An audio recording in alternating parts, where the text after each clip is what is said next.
Chegou a hora do grande debate aqui no Expresso CNN. O ministro Edson Fachin, do Supremo Tribunal Federal, defendeu que o governo federal deve respeitar as listas tríplices para a nomeação das universidades federais. Fachin, que é o relator da ação movida pelo Partido Verde, defendeu a autonomia das instituições. Para ele, o presidente deve se ater aos nomes da lista. Na ação, o partido alega que Bolsonaro tem feito uma intervenção ao nomear candidatos menos votados ou que sequer figuram na lista enviada pelas instituições. O tema do debate de hoje é: o presidente da República deve interferir na nomeação de reitores das universidades federais? Os nossos debatedores são Bruno Salles, advogado, mestre em Direito Penal. Oi, Bruno. Boa noite. Boa noite, tudo bem? E Caio Coppola, bacharel em Direito e comentarista político. Oi, Caio. Boa noite, Carol. Boa noite, doutor Bruno. Boa noite ao espectador da CNN. Boa noite, Caio. Começamos com você, Caio, suas considerações iniciais. Bom, talvez o progressismo seja hoje o maior risco à democracia brasileira. O progressismo deriva do entusiasmo da esquerda pela intervenção do Estado na vida do cidadão. Então, com viés inegavelmente autoritário, o progressismo pressupõe que as pessoas não sabem tomar boas decisões sobre o que é melhor para elas mesmas e, portanto, dependem aí de autoridades iluminadas, autoridades superiores para impor as regras de conduta que orientam aí a nossa vida coletiva. Numa democracia saudável, o poder emana do povo e a criação das leis é essencialmente uma atribuição do Congresso eleito. Acontece que nem sempre a vontade da maioria agrada a determinadas elites ou a grupos de interesse que usam e abusam da sua influência política para revogarem ou criarem normas sem os filtros da Câmara, do Senado e da Presidência. E esses insatisfeitos mimados da República fazem isso por meio de um expediente conhecido como ativismo judicial. É o exercício da política a partir dos tribunais. E, para isso, óbvio, contam com a anuência de juízes, de desembargadores e de ministros que se sentem verdadeiros parlamentares de toga, criando leis quando deveriam apenas aplicá-las. Então, aqui eu peço licença para um breve parênteses, a fim de ilustrar para o espectador o progressismo e o ativismo judicial em ação numa questão delicadíssima que envolve a proteção à vida vulnerável em desenvolvimento. Segundo pesquisa Datafolha de 2019, 2/3 da população brasileira são contra qualquer tipo de aborto ou defendem que a legislação permaneça como está, permitindo a interrupção da gravidez naqueles casos de estupro, risco à vida da mãe ou feto anencéfalo. Então, considerando que a esmagadora maioria da população ainda privilegia o direito à vida, é natural que o Congresso acompanhe a opinião pública nessa matéria, como tem feito há tempos. Mas o Supremo Tribunal Federal, sob liderança da ministra Rosa Weber, vem conduzindo audiências públicas para reforçar a tese de que até os 3 meses de vida do bebê em formação, o seu aborto é constitucional e, portanto, deveria ser descriminalizado. Olha, eu desafio alguém a encontrar uma vírgula na Constituição que permita esse tipo de interpretação. No entanto, por motivos que não vêm ao caso hoje, alguns ministros do STF, sem dúvida uma elite, acreditam que o melhor para a sociedade é viabilizar a prática do aborto, ainda que essa mesma sociedade pense o exato oposto. Em síntese, sob pretexto de fazer a sociedade avançar, de fazer a sociedade progredir conforme o seu entendimento particular, o progressista acha legítimo violar o processo legislativo e faz isso por meio do ativismo judicial para modificar o entendimento sobre as leis por meio de decisões judiciais. E guardadas as devidas proporções, é exatamente esse o caso quando analisamos o tema em debate hoje. Existe uma lei federal, portanto, aprovada pelo Congresso Nacional e um decreto editado pela Presidência da República que estão vigentes sem contestação há mais de 20 anos. É nessa legislação que se encontram os dispositivos que regulamentam a escolha pelo presidente da República de reitores e vice-reitores das universidades federais com base numa lista tríplice, ou seja, uma relação de 3 candidatos, elaborada pelo colegiado de cada instituição de ensino superior. Portanto, a resposta para a questão em debate já consta da própria lei consolidada há décadas. O presidente deve interferir e deve proceder à nomeação de reitores a partir da lista tríplice, porque assim estabelece a legislação que imputa a ele, o presidente, esse poder-dever para usar uma expressão jurídica mencionada no voto do ministro Fachin. Mas vamos aqui ao real motivo que levou os progressistas a, mais uma vez, se utilizarem do ativismo judicial para tentar adequar a lei aos seus interesses particulares. No Supremo, a peça processual apresentada foi uma ação direta de inconstitucionalidade, ou seja, uma ação que alega que determinada lei contraria a Constituição. Os proponentes dessa ação fingem que estão defendendo a autonomia universitária, quando, na verdade, o que eles querem é atacar o instituto da lista tríplice e obrigar o atual presidente da República a nomear de ofício sempre o candidato que for mais votado no colegiado universitário. A propósito, esse candidato não é necessariamente o mais qualificado, mas sim o que tem melhor trânsito político no ambiente acadêmico. Ou seja, acabar com a lista tríplice é só uma medida corporativista e casuísta. É uma medida corporativista porque ela exclui do processo decisório toda a sociedade que paga essa conta bilionária das universidades e é representada, adivinhe, pelo presidente da República democraticamente eleito. E é uma medida casuísta porque foi pensada para restringir as prerrogativas legais do atual ocupante da presidência da República, um homem que não partilha das opiniões majoritárias do mundo acadêmico e, ato contínuo, é detestado e combatido nesse universo, ou melhor, nessa bolha. Portanto, espectador, não seja manipulado por narrativas. Essa ação no STF não tem nada a ver com a garantia da autonomia nas universidades, que há muitos e muitos anos está mais do que protegida pela Constituição e pela lei federal, qualquer que seja o governo de turno. Essa ação é um ataque progressista à lista tríplice. E, se bem sucedida, essa agressão à lei vai fortalecer o aparelhamento político e até desestimular a alternância de poder nas universidades que se pretendem democráticas, mas que em muitos casos parecem não ter aceitado até agora o resultado das eleições. Bruno, agora as suas considerações iniciais. Obrigado, Carol. Minhas amigas, meus amigos, telespectadores, boa noite e adotem o conselho do Caio. Não se deixem manipular por narrativas. E ao não fazê-lo, procurem informações técnicas de como as coisas funcionam. Basicamente, o caso de hoje, o que a gente vem debater aqui, é bastante simples e eu vou concordar em parte com o Caio. Para que a gente possa entender um pouco o que está em questão e o que vai ser julgado pelo Supremo Tribunal Federal, a gente precisa primeiro entender a nossa hierarquia de leis. Existe algo que, quando a gente começa a estudar, e o Caio estudou na mesma faculdade que eu, ele deve lembrar disso, existe algo que ensinam para a gente no direito, que é a pirâmide de Kelsen, que é a pirâmide do direito. O que isso quer dizer? Isso quer dizer que as leis, ela parte de um lugar e ela vai sendo formada por outras leis, e isso gera uma hierarquia. Por isso a gente tem o topo de uma pirâmide. Essas leis, claro, elas têm uma inspiração maior na soberania popular. E essa soberania popular, ela não é manifestada diretamente, ela é manifestada por meio dos seus representantes democraticamente eleitos. Não o presidente da República, nesse caso, mas o parlamento, que são as pessoas que vão fazer essas leis. Mas existe uma lei fundamental, que é a Constituição Federal, a Constituição da República Federativa do Brasil. Essa é a lei que vai reger todas as leis do nosso ordenamento jurídico.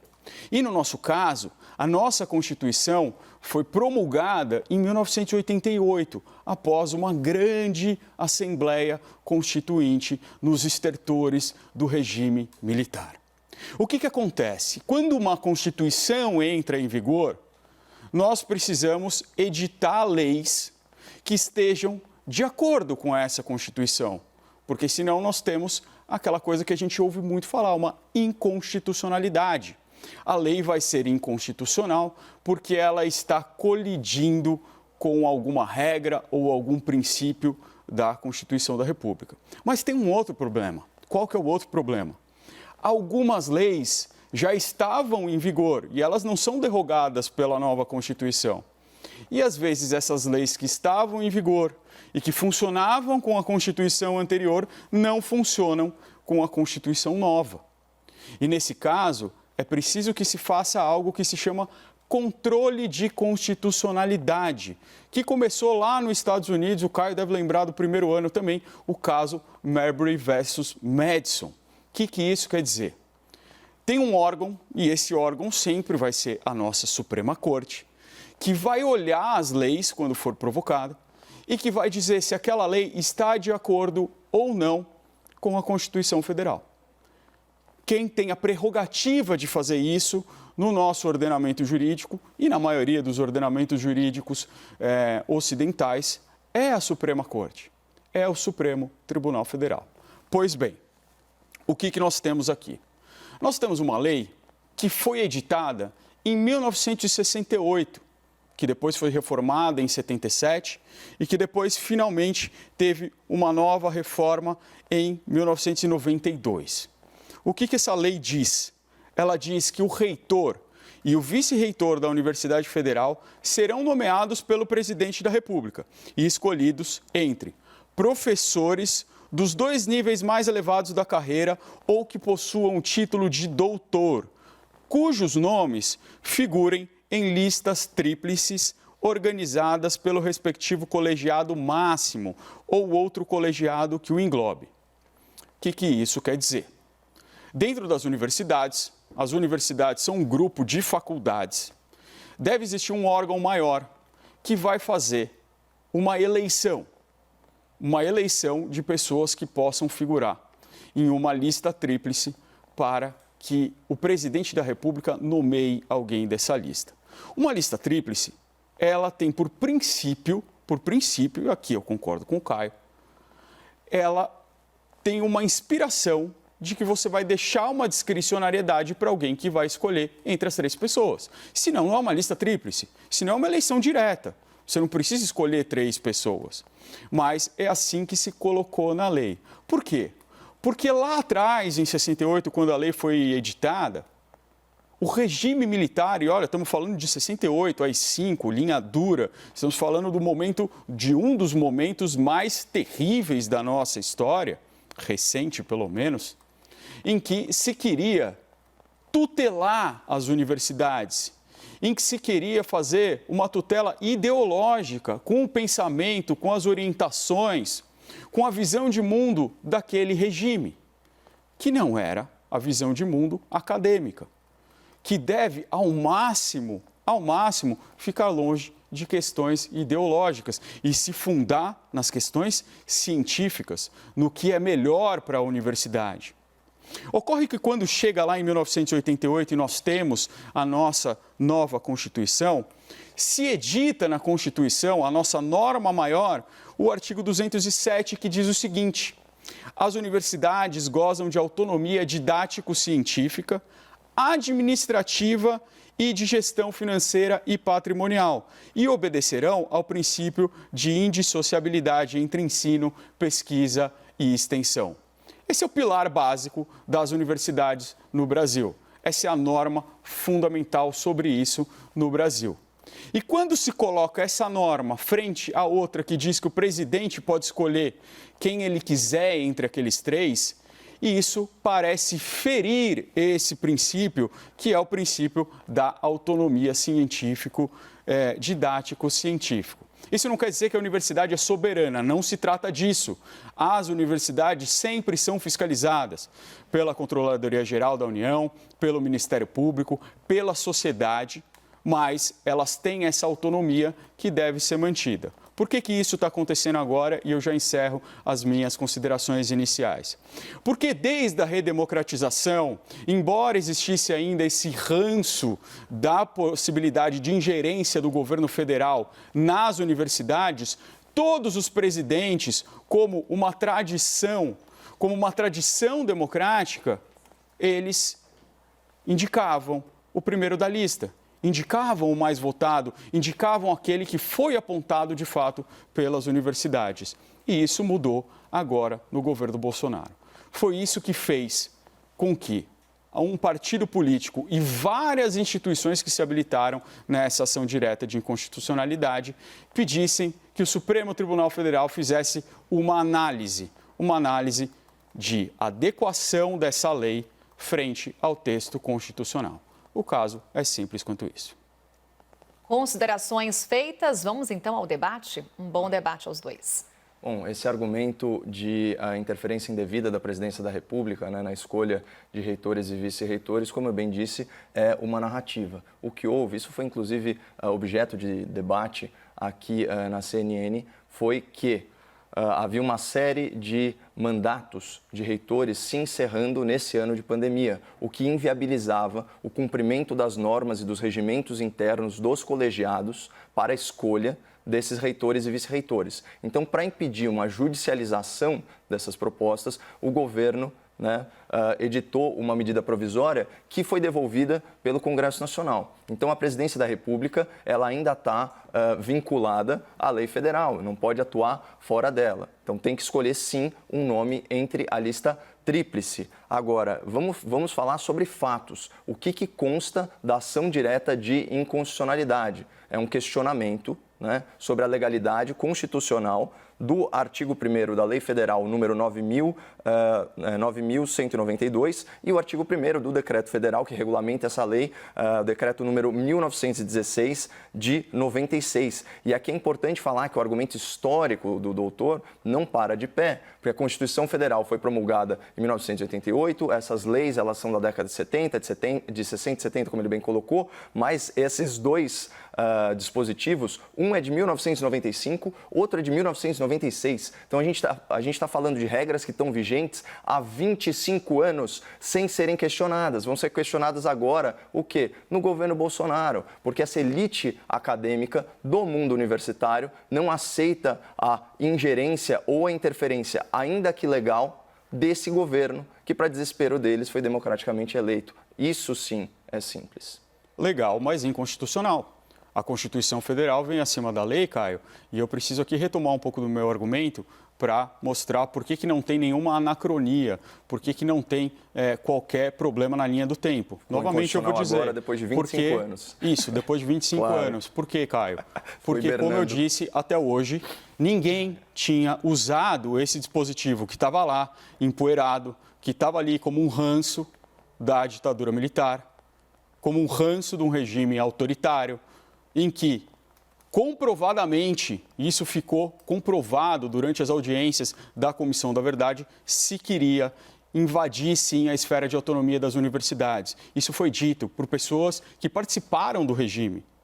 Isso não é por progressistas que agora se tornaram autoritários, olha onde a gente chegou. Não, isso está registrado na história. E quando esse dispositivo que está lá foi usado, a lei foi contestada. Simples assim, simples assim. As leis não são contestadas imediatamente. Eu mostrei esse mecanismo. Algumas leis, por exemplo, é que eu cito a famosa lei de imprensa. A lei de imprensa, editada em 41, ficou vigente durante muitos anos depois da edição da Constituição de 88, até que foi derrogada em uma ação de descumprimento de preceito fundamental pelo Supremo Tribunal Federal. E outras leis serão ainda consideradas inconstitucionais. Não é uma razão casuísta, é uma razão episódica. Isso sim, porque episódios levaram a que se tomasse essa providência de uma maneira judicial. Bom, quem não respeita o processo legislativo é, por definição, autoritário.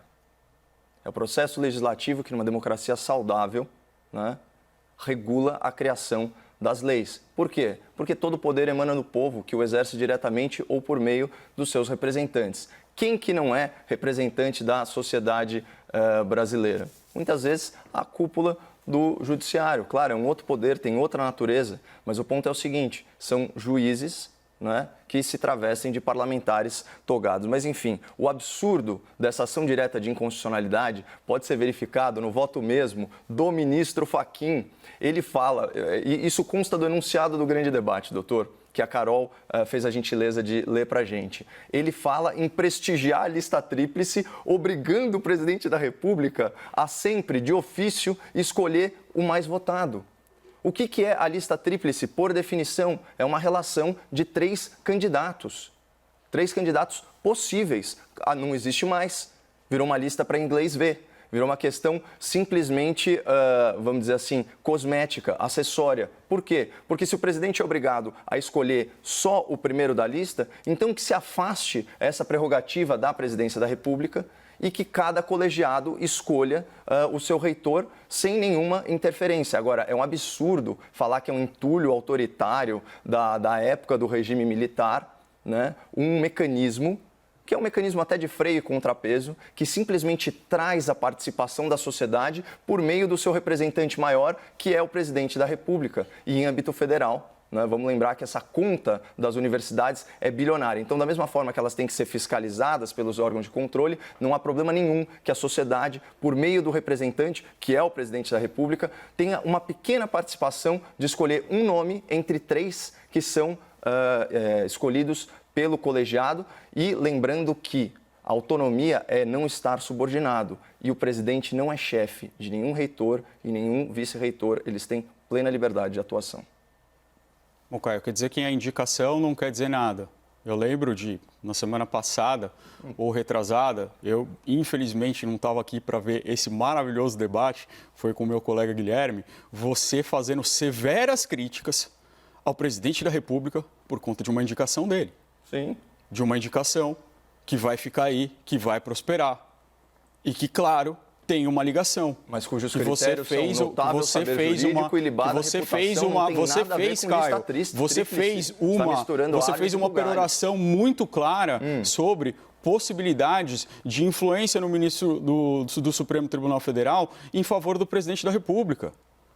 E não há uma possibilidade de influência dos reitores por eles terem sido, ainda que votados minoritariamente escolhidos pelo presidente da República. Ele escolhe qualquer nome que ele quiser para o Supremo Tribunal Federal. E nesse caso, em tela, que a gente está analisando agora, ele tem apenas 3 opções. É a mesma coisa que aconteceu na PGR, Caio. A mesma coisa que aconteceu na PGR. Não, a PGR ele escolheu fora da lista tríplice. Só que não tem uma lei federal vinculando o presidente à lista nenhuma. Mas isso é bobagem. Você defende a lei ou não? Isso não faz diferença. Isso não faz diferença. É uma lista tríplice que precisa ser qualquer um. Colocar ordem na bagunça. Oi, Carol. Vamos lá, respeitando aqui o tempo de cada um. Bruno, continue então com as suas considerações. Na sequência, o Caio também terá mais um tempinho para os argumentos finais. Inclusive, Bruno, já pode até concluir com os argumentos finais.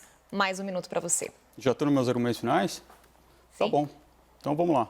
Bom, essa questão de ser um entulho autoritário não é só uma questão minha. É só a gente pegar todos os constitucionalistas que se debruçaram sobre isso, constitucionalistas sérios, de esquerda e de direita. Vamos ser claros, dentro do direito é muito difícil a gente ter pessoas progressistas. Dentro do Supremo Tribunal Federal, a gente falar que a gente tem uma corte progressista é a gente fazer um elogio muito alargado. Nós temos uma corte hoje bastante conservadora. Bastante conservadora. E ser conservador ou progressista não é qualquer problema, não é qualquer adjetivo valorativo. É só uma questão. É só uma questão de tendência daquilo que a pessoa vai se guiar. Se ela vai se guiar por aquilo que já está fixado dentro do mundo jurídico, dentro da lei, dentro da Constituição, ou se ela vai querer inventar leis ou derrogar leis. E aqui eu vou concordar com você. O ativismo judicial é um dos nossos maiores problemas na nossa sociedade atual. Nós vimos ontem mesmo o Supremo Tribunal Federal derrogando uma lei que foi aprovada no começo do ano. Eu tenho várias críticas em relação ao próprio pacote anticrime, quando um ministro, com uma decisão monocrática, suspendeu todo um processo legislativo de anos, porque não é só do pacote anticrime. Agora, não é isso que está acontecendo. Isso é um exame que existe há anos da estrutura do direito constitucional de controle de constitucionalidade. E quando uma norma fere a Constituição, ela tem que ser derrogada por quem? Pelo Supremo Tribunal Federal. E isso não fere a soberania popular, isso não fere o poder legislativo, porque isso está escrito na Constituição que tem que ser assim. E se assim está escrito, isso não tem qualquer erro no nosso processo democrático. Que coincidência, agora sim, né? Caio, a palavra é sua, argumentos finais, 1 minuto contando a partir de agora. Que coincidência, né, doutor Bruno? A lei se tornou inconstitucional durante o governo do senhor Jair Bolsonaro, após 25 anos de vigência sem contestação.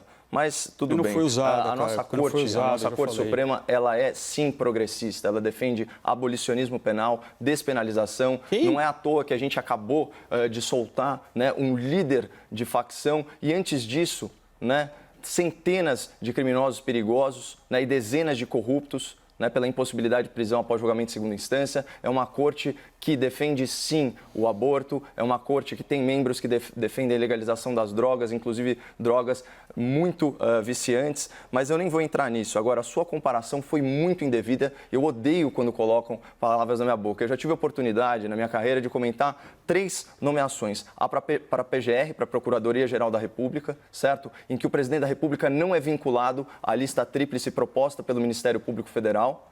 Portanto, ele nomear um cara fora da lista tríplice não é ilegal, mas dá para você questionar o mérito, né? E, lamentavelmente, nós temos o doutor Aras nessa posição. Depois, STF, é um critério muito amplo, muito genérico, notável saber jurídico, ilibada reputação. Eu não conheço uma obra do nomeado ao STF pelo senhor Jair Bolsonaro. Não fiz críticas sobre a legalidade, fiz críticas sobre o mérito. Só que agora o que a gente está discutindo é a legalidade, doutor, a constitucionalidade. E a lei federal é muito clara. O presidente tem que escolher entre 3 nomes, não é, pré-selecionados pelo colegiado, é lista tríplice e é uma falácia dizer que a autonomia universitária está em jogo aqui, quando é simplesmente um ataque progressista para retirar prerrogativas de um presidente da República que não é benquisto no meio acadêmico e fortalecer o aparelhamento dessas instituições que são verdadeiros antros de doutrinação em muitos casos.